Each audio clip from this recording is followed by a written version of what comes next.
공익직불금 배제론과 구제법안, 공익직불금제 개정 통해 미비점 적극 보완하려는 시도가 민생법안에 대한 관심이 부족한 여야 지도부 탓으로 올해 안에 통과를 하게 될지 미지수라고 합니다. 안녕하십니까. 803 조경과 구돌장입니다. 제가 어제 권성동 의원실과는 통화를 하지 못했지만 윤재갑 의원실 정책부장관과 통화를 해봤습니다. 들어보시죠. 수고하십니다. 뭐 좀 물어보려고 전화드렸습니다. 네네네. 요번에 소농 직불금 배제되는 사람들 구제하는 법안이 요번에 발의되는 것 같은데 통과했습니까? 네, 안녕하세요. 예, 수고하십니다. 네, 공익형 직불제 배제 농가 구제 방안에 대한 예, 법률이 발의된 걸로 제가 알고 있는데요. 네네. 그게 혹시 어떻게 됐는지 현재 상황이 통과했습니까? 아직입니다. 아직 이 법안 심사를 해야 되고, 그거를 저희 하게 의원님 되면 발의를 하신 거고, 네. 원래 혜택을 볼 수 있는지는 잘 모르겠네요. 네, 법이 통과되면 이제 혜택을 보실 수 있는데, 그 내용이 뭡니까?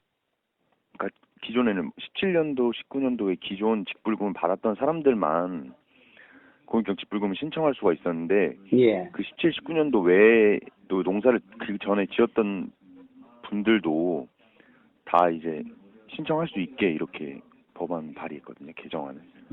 그게 소농 직불제만 해당됩니까? 아니면 아니, 전체 다. 면적 직불제도 그러면 네네.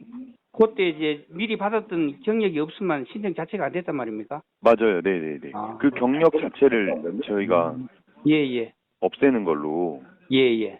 그러니까 농업의 공익적 기능 때문에 공익형 직불제가 만들어진 거니까 예. 농사를 짓고 계신 분들한테 다 주자 이런 취지로 저희가 다 그 전에 제한 사항을 그러니까 없앤 겁니다. 이 법이 언제쯤 통과할 것 같습니까? 일단 연말을 좀 돼봐야 아직 심사를 안 해가지고. 이게 통과할지 안 위원회. 할지도 모르네, 그죠? 네, 아직 네네 통과 가능성까지는. 우리는 하면 귀농해가지고 농사 지은 지가 좀 네. 오래되는데 아직까지 직불금 신청을 할 수 없는데 그래도 네. 윤 의원님께서 발의를 네. 하셔가지고 그래도 마음이 든든한데 통과 안 되니까 좀 네, 그러네요. 저희 꼭 통과되도록 저희 의원님도 다 노력을 많이 하실 겁니다. 예, 부탁드리겠습니다. 네, 감사합니다. 예, 수고하세요. 네. 803 조경과 구슬장 농장에서 저희 부부 둘이서 오미자를 재배하여 올해 처음으로 판매하게 되었습니다. 설탕 4kg, 오미자 4kg 이렇게 해서 8kg 되겠죠. 택배비 포함해서 6만원에 판매하고 있습니다. 원래는 첫 해라 많지는 않고 30통 정도 됩니다. 803 조경하고 구슬장 안주인께서 판매하고 있으니 필요하신 분은 010-7440-3675번으로 연락 주시면 감사드리겠습니다.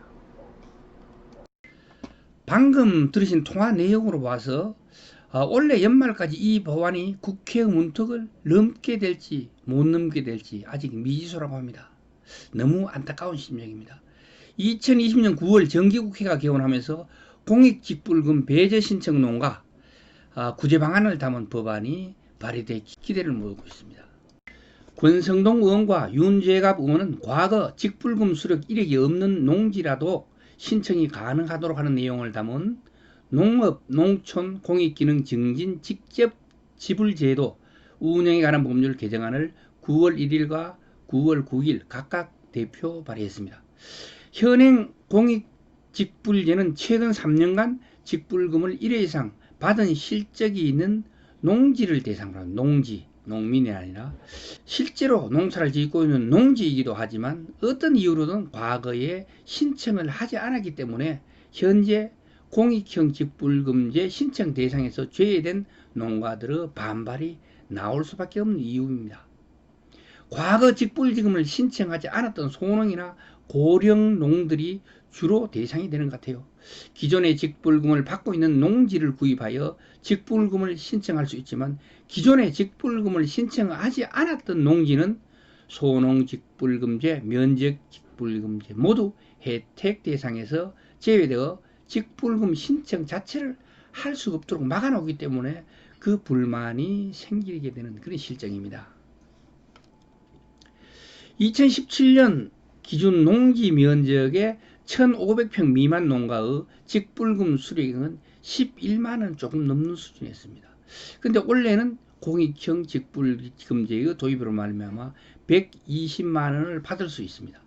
업계에서는 직불금을 신청하지 못하게 된 농가는 4만에서 5만 정도 농가가 될 것으로 추산하고 있습니다. 이러한 직불금 배제 농가의 발생에 대하여 농림축산식품부는 소농 직불금 수령을 목적으로 기존 농지를 쪼개는 등의 편법 행위를 막기 위한 불가피한 조치였다고 말하고 있습니다. 공익형 직불제는 정부가 기존 쌀 고정금, 변동 직불금을 비롯한 밭 직불금, 경관 직불금 등을 통합해가지고 새롭게 도입한 제도입니다.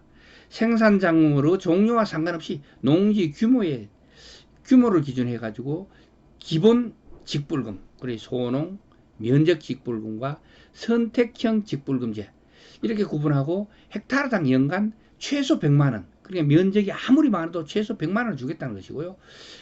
최하, 그러니까 헥타르당 250만 원, 그러니까 0.5헥타르에 기본 120만 원이 되겠죠. 일괄 지급하는 게 주요 기능입니다. 목적이고요.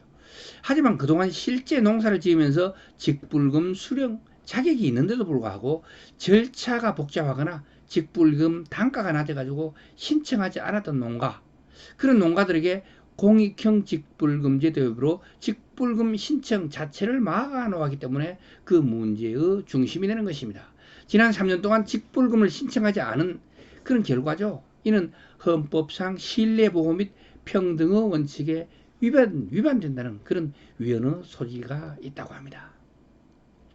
2020년 정기국회도 이제 개원을 했는데 공익형 직불금제 신청 제외 농가의 농민들이 직불금을 수령할 수 있도록 여야가 모두 힘을 합쳐가지고 법률 개정에 적극 나서주기를 간절히 바라는 마음입니다. 오늘은 여기까지 하도록 하겠습니다. 지금까지 803 조경과 구돌장이었습니다. 끝까지 시청해 주셔서 대단히 감사합니다.